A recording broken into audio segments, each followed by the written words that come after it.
Hallo meine Freunde, hola Madridistas, es ist Spieltag. Heute Abend um 19 Uhr trifft Real Madrid im Sánchez-Pizjuán auf Sevilla. Und ja, es wird einen Livestream geben und das Ganze mache ich euch zuliebe, denn eigentlich die Mannschaft hätte es nicht verdient, aber ihr habt es verdient. Die Unterstützung von euch in den letzten Wochen und Monaten auf diesem Kanal ist einfach unglaublich. Ich freue mich riesig auf heute Abend. Ja, und passend dazu habe ich auch ein interessantes Video für euch und zwar mit zwei Hauptthemen. Hauptthema Nummer 1, José Mourinho wird nicht nur Trainer von Real Madrid, nein, er bekommt auch Macht. Er bekommt Handlungsspielraum. Er darf mitbestimmen, welche Transfers getätigt werden und er darf in der Kabine so durchgreifen, wie er es für nötig hält. Und wenn wir ganz ehrlich sind, das ist die Nachricht, die wir Madridistas hören wollten. Und das kommt von den besten Quellen überhaupt.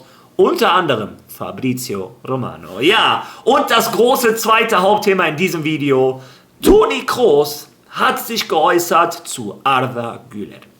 Ich meine, viele Profis äußern sich zu Spielern, aber Toni Kroos wird nächstes Jahr einer der wichtigsten sportlichen Berater bei Real Madrid. Wir wissen noch nicht genau, wie seine Position heißt, Sportdirektor oder was auch immer, aber sein Wort hat Gewicht. Und wir hören uns an, was für Pläne hat er mit Arda Güler? Was ist dessen beste Position? Was sind seine Stärken? Wie wichtig wird Arda Güler für das neue Real Madrid? All das hören wir uns in diesem Video an. Also, viel Spaß dabei.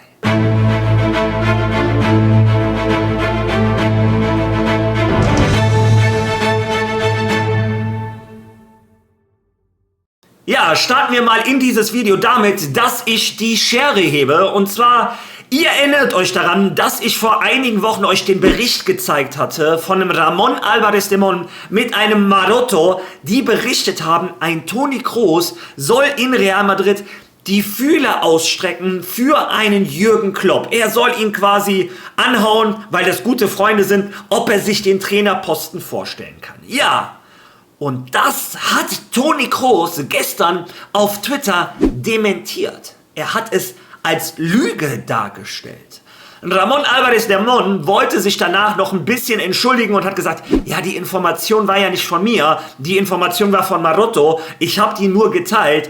Und selbst da hat ein Toni Kroos ganz hart geschrieben, falsche Informationen zu verbreiten, seien sie erfunden oder aus schlecht informierten Quellen stammend, ist einfach schlechter Journalismus. Und davon gibt es schon genug, besonders wenn es um Informationen geht, die bei den Fans Erwartungen wecken, wäre es schön, wenigstens ab und zu ins Schwarze zu treffen. Also, Toni Kroos hat einen Ramón Álvarez de Mon komplett zerstört, aber auch ich hebe meine Schere. Ihr wisst, ich versuche immer die möglich besten Quellen für euch zu finden, aber auch ich bin ein Mensch, auch ich mache hier und da mal einen Fehler. Diese Information ist laut Toni Kroos falsch. Kommt nicht nach Madrid, um Jürgen Klopp zu überzeugen.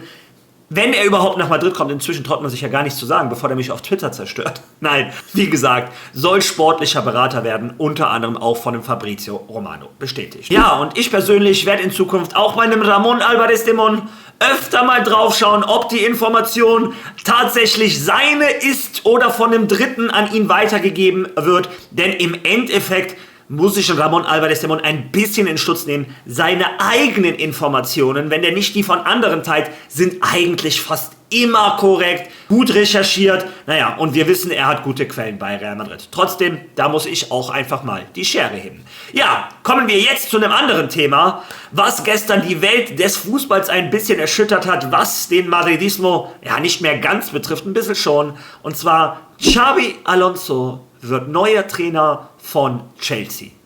Wer hätte das denn gedacht?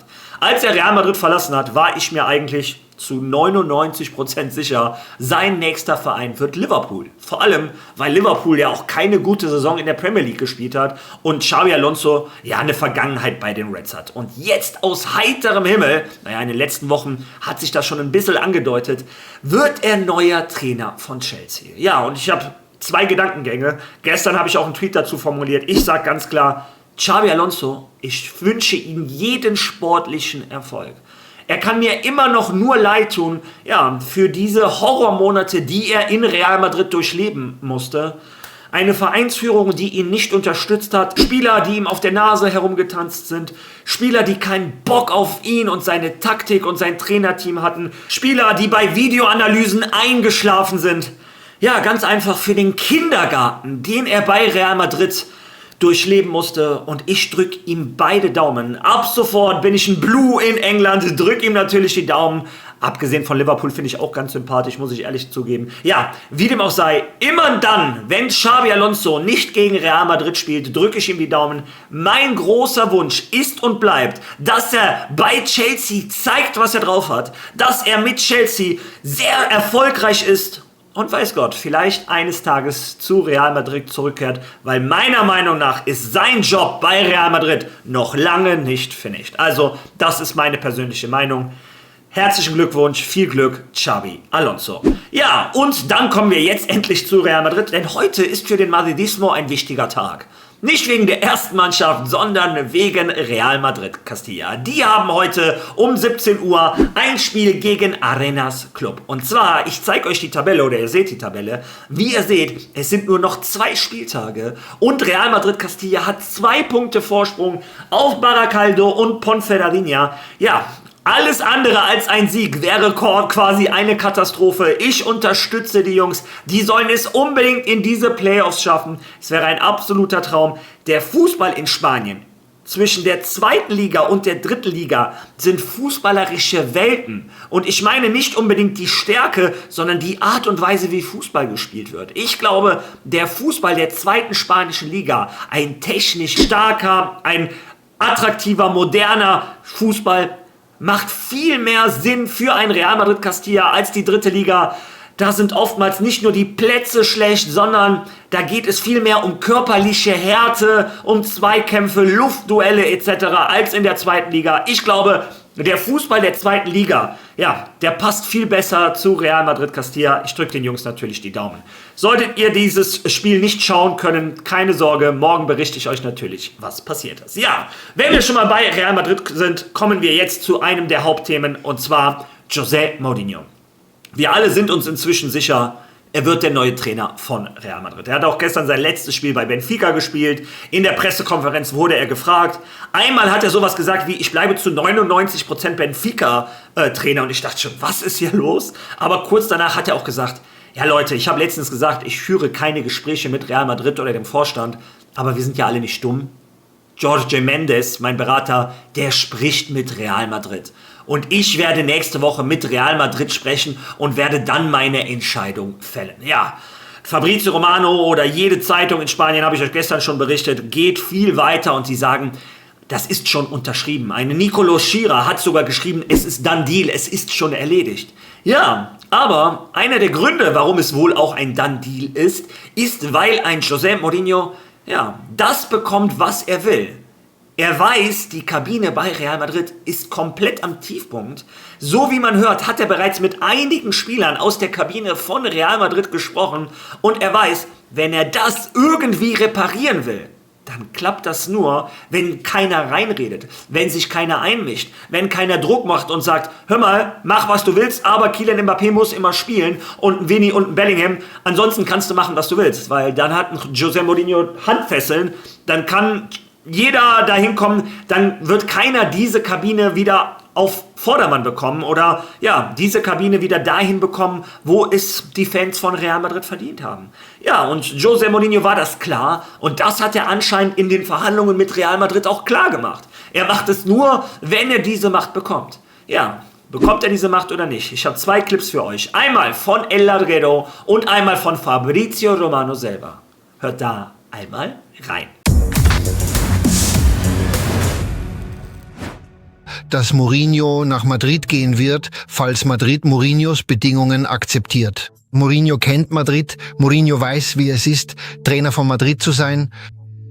Und er weiß, dass er eine Position haben muss, in der er das Sagen hat, in der er entscheiden kann, in der er nicht unter jemandem steht, der für ihn entscheidet, denn die Situation ist sehr kompliziert und er muss die Befugnisse haben, um zu kommen und zu bestimmen, welche Spieler mit ihm in den Krieg ziehen, wenn man das so sagen kann. Und Mourinho ist jemand, der weiß, dass er harte Arbeit verlangt. Denn das ist Mourinho und wenn er etwas sagen muss, sagt er es direkt ins Gesicht.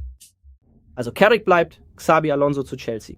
Und dann, Leute, vergesst nicht die große Story der letzten 2 Monate hier auf dem Kanal und überall José Mourinho und Real Madrid und José Mourinho. Trotz all der Gerüchte drumherum bleiben wir dabei. Es rückt immer näher und näher. Endphase, fast erledigt. Es fehlt nur noch die endgültige Zustimmung. Es könnte sehr, sehr bald passieren. Die Erwartung ist, dass José Mourinho Trainer von Real Madrid wird, dass er zu Real Madrid zurückkehrt. Alles ist fast erledigt. Mit José Mourinho ist so gut wie alles vereinbar. Also kommt die große Bombe auch in Madrid. Und lasst mich euch sagen, nach meinem Verständnis hat Real Madrid José Mourinho bereits mitgeteilt, dass sie auch seine Ideen auf dem Transfermarkt unterstützen werden. Er wird Teil der Planung sein. Er wird in die Auswahl der Spieler und der Positionen eingebunden sein, natürlich immer gemeinsam mit dem Verein, zusammen mit den Entscheidungsträgern, wo weder Mourinho bei Real Madrid noch Xabi Alonso bei Chelsea die Schlüssel des Vereins bekommen und alles alleine entscheiden. Das ist nicht der Fall, aber im modernen Fußball gibt es davon nur wenige Beispiele. Die Realität ist, dass sie gemeinsam mit den Vereinen arbeiten werden. Xabi Alonso bei Chelsea und Mourinho bei Real Madrid. Das wird die Richtung sein, das wird der Plan sein. Und für José Mourinho ist es seiner Meinung nach sehr wichtig, Real Madrid dabei zu helfen, die Richtung vorzugeben, auch was den Markt betrifft. Ja, und wenn ich ganz ehrlich bin, ja, das war eine Erleichterung, das war ein Stein, der mir vom Herzen gefallen ist. Genau das ist das, was ich mir gewünscht habe. Ihr wisst, José Mourinho war nicht meine erste Lösung. Ich bleibe immer noch dabei, meine Lieblingslösung wäre immer gewesen, wenn Xabi Alonso zurückkommt. Aber da das sehr unwahrscheinlich war, habe ich gesagt, einen Klopp könnte ich mir vorstellen. José Mourinho, ich weiß einfach nicht, ob er noch das Feuer in sich hat, ob er noch the special one ist. Aber eine Sache ist mir klar. Egal welcher Trainer kommt, und wenn alle 3 gekommen wären, Xabi Alonso, Klopp und Mourinho, es hätte keine Lösung für diese Kabine gegeben, wenn der Vorstand sich einmischt, wenn der Vorstand darauf beharrt, dass die Entscheidungen treffen. Dann ist Real Madrid nicht zu retten. Aber so wie ihr gehört habt, José Mourinho wird in der Kabine freie Hand haben und er wird sogar in den Transfers mitreden dürfen. Und genau das macht doch nur Sinn. Ein José Mourinho weiß doch, welchen Fußball er spielen lassen möchte und weiß doch, welche Spieler er dafür braucht. Ja, wie gesagt, er war zwar nicht meine erste Lösung, aber er wird der neue Trainer von Real Madrid und mir bleibt jetzt nichts anderes übrig, als ihn anzufeuern und ihm die Daumen zu drücken, dass er dieses Boot nochmal auf Fahrt bekommt, dass er diese Situation nochmal umkehrt und dass er auch wirklich die Entscheidungsgewalt bekommt, die er benötigt, um diese Kabine zu säubern. Ja, wie gesagt, das ist meine Meinung, das ist die Information zu José Mourinho. Und dann möchte ich jetzt über das zweite Hauptthema reden. Toni Kroos und Arda Güler. Wie ich im Vorwort schon gesagt habe, sehr viele Ex-Profis äußern sich natürlich zu Arda Güler, zu Bellingham, zu Mbappé, zu Vini, zu Spielern von Real Madrid. Aber Toni Kroos hat nun mal eine sehr besondere Rolle, denn, wie gesagt, er wird nächstes Jahr eine wichtige sportliche Rolle oder Beraterrolle bei Real Madrid einnehmen. Egal wie diese Rolle am Ende heißt, alle wissen, ein Toni Kroos kommt nur nach Real Madrid, genau wie ein José Mourinho, wenn er die entsprechende Macht bekommt, wenn seine Stimme Gewicht hat. Also, wenn der zukünftige, ich nenne ihn jetzt einfach mal sportlichen Direktor, auch wenn es diese Rolle bei Madrid nicht gibt, aber ich weiß nicht, wie ich ihn anders sonst bezeichnen soll, wenn er etwas über einen aktuellen Spieler sagt, sollten wir hinhören. Und in seinem Podcast Einfach mal Lupen haben wir das Glück, dass er sich unter anderem zu Arda Güler geäußert hat. Ja, hören wir da einfach zusammen einmal rein. Alle hauen jetzt drauf. Kannst du da irgendwo 1, 2 positive Sachen sehen? Jetzt gar nicht mal allgemein, vielleicht aber auch einzelne Spieler. Mir fällt da so zum Beispiel Arda Güler ein, der irgendwie so einen Riesenschritt gemacht hat, rein individuell. Ja, Also, absolut. Man hat Also auf das jeden Fall Negative gesehen, können jetzt alle machen, das gibt ja auch genug. man hat auf Möglichkeiten. jeden Fall gesehen, dass das einer ist, den du in Zukunft brauchen kannst und wirst. Also war nicht selten in entscheidenden Spielen, ob die Spiele am Ende gewonnen oder verloren wurden. Aber war immer einer, der der dir eine Option gegeben hat, die du nicht so oft im Kader hast. Wirklich ein sehr, sehr kreativer Spieler. Mit einem Top-Abschluss wird ihm super helfen, das Jahr, glaube ich, viel gespielt zu haben. Was findest du, weil bei dem bin ich mir nicht 100% sicher, wenn kennst ihn besser, was seine perfekte Position ist? Weil er schon aber mal da gespielt hat auch? Ja, für mich schon ein Zehner. Also reiner Zehner, offensives zentrales Mittelfeld. Für mich schon offensives zentrales Mittelfeld. Du brauchst ihn nah am Tor, weil er einen Top-Abschluss hat. Von der Mittellinie hat er auch einen guten Abschluss. Auch gut. Hat einen super Steckpass, vielleicht noch gar nicht mal diesen langen, aber wenn er, glaube ich, nah an dem Stürmer spielt oder nah an den Außenstürmern, die tief gehen, hat er einen sehr guten letzten Pass auch, muss man sagen. Hat er ja, glaube ich, sehr oft in Kombination mit Mbappé, hat das, glaube ich, sehr gut funktioniert, weil es natürlich, Mbappé ist natürlich auch ein Topspieler, um ihn in die Tiefe zu schicken, mit guten Laufwegen und also du brauchst ihn, glaube ich, nah an den Stürmern, weil er jetzt defensiv auch keiner ist, der ein defensiver Mittelfeldspieler ist. So, du brauchst ihn aber auf der anderen Seite auch, und das hat Real halt oft nicht geschafft, du brauchst ihn dann eigentlich nah am gegnerischen 16er, um diese Pässe zu spielen oder Abschluss zu kommen, aber du musst ihn natürlich in die Situation bringen. So, es war oftmals so, dass er dann da gespielt hat, aber nicht so eingesetzt wurde. Dann ist es fast wieder besser, wenn er eine Position weiter hinten spielt, weil er halt ein sehr, sehr gutes Positionsspiel hat, um dann dahin zu kommen, dass er da hilft, aber halt fußballerisch dann gut ist, um dir auch im Aufbau zu helfen. Aber im Ideal, du hast mich ja jetzt nur nach ihm gefragt, ideal, nicht in dem aktuellen Konstrukt. Ideal ist er, wenn du ihn immer so, 30, 25 Meter vom gegnerischen Tor entfernt in diese Position bringst, weil da kann er spielentscheidend sein, das hat er auch schon gezeigt. Ja, ihr habt es selber gehört. Er schwärmt richtig von einem Arda Güler. Er ist und wird ein wichtiger Spieler von Real Madrid. Sogar in den großen Spielen, ob es geklappt hat oder nicht, hat er herausgestochen. Und als sein Bruder so ein bisschen insistiert hat, hat er gesagt, ja, für mich gehört er auf die 10. Ein Arda Güler gehört in die Nähe des Tores, weil er einen Bombenabschluss hat, und er gehört in die Nähe der Stürmer, weil der einen super letzten Steckpass hat.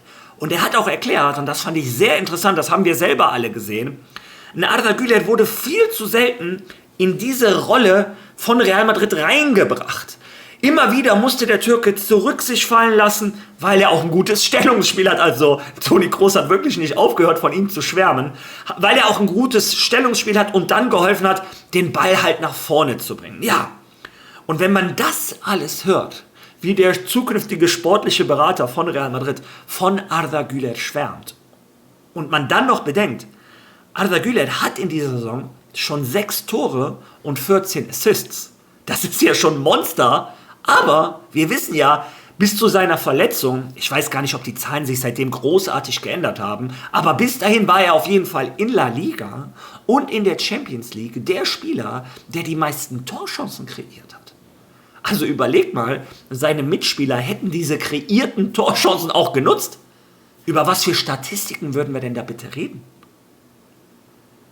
Ja, und wenn du dann einen sportlichen Berater hast und einen Trainer, die beide natürlich eine Mannschaft aufbauen wollen, die eine spielerische Lösung findet, von hinten nach vorne. Wenn Real Madrid es schafft, einen Arda Güler regelmäßig in diesen Rollen zu bekommen, ja, und gleichzeitig, wenn du überlegst, wir haben den gefährlichsten Mittelfeldspieler der Welt.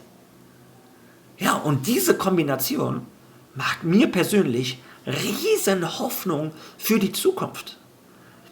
Also, um das mit dem Basketball zu vergleichen, wenn du einen guten Dreierschützen oftmals in eine gute Position bekommst, dass er frei werfen darf, der macht jetzt nicht jeden Dreier rein, aber die Erfolgschancen für die gesamte Mannschaft sind wesentlich höher, wenn ein guter Dreierschütze oft zum Wurf kommt. Ja, und genau das Gleiche ist ja in der Regel im Umkehrschluss beim Fußball. Wenn du den gefährlichsten Mittelfeldspieler der Welt oftmals regelmäßig in dieses letzte Drittel bekommst, wo er dann selber entscheiden kann, stecke ich auf einen Mbappé durch, stecke ich auf einen Vini durch, schieße ich selber aus 25 Meter, stecke ich auf einen Endrick durch oder was auch immer, ja, das bedeutet im Endeffekt Erfolg. Ja, und meiner Meinung nach, ihr wisst, ich bin ein riesen Toni Kroos-Fan. Ich glaube, der Mann hat einen unglaublich hohen Fußball-IQ, der weiß, was es auf dem Feld auf höchstem Niveau bedeutet, abzuliefern. Ja, und ich bin genau der gleichen Meinung wie ein Toni Kroos. Ein Arda Güler gehört auf die 10 und die Mannschaft muss versuchen, ihn so oft es geht in diese Position zu bekommen.